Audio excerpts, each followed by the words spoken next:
They're trying to ban fun. Pubs could ban customers from talking about topics such as transgender rights if landlords think they're harassing staff under Labour's new workers' rights charter. I mean, even something that sounds good, like a workers' rights charter, is being used to control free speech and even fun. The proposed legislation, which is expected to come into force next year, puts a duty on employers to prevent workers from being harassed by third parties, such as customers.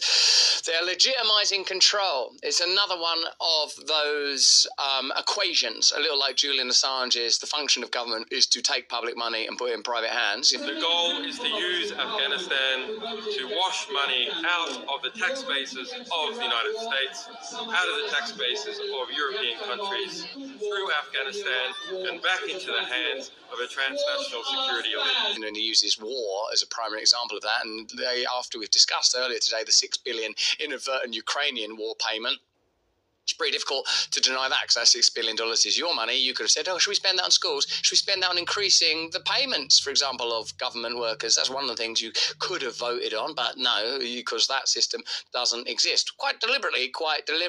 Now, even when something like workers' rights is discussed, really what's being created is the opportunity to control free speech, to control free communication.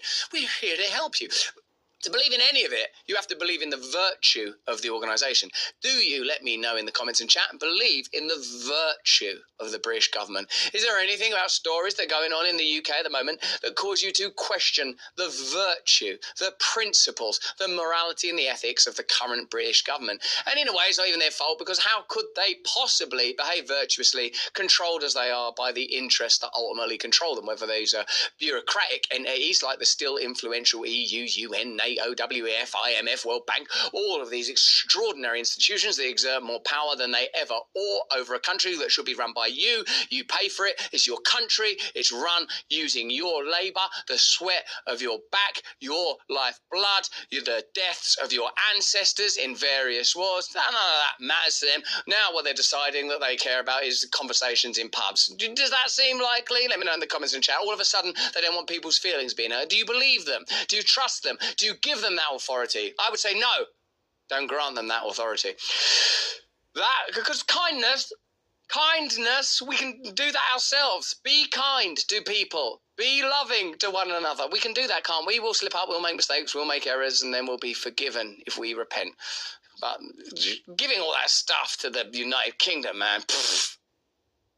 The Equality and this could prove difficult for employers to enforce. Yeah, you bet. The Equality and Human Rights Commission, EHRC, has warned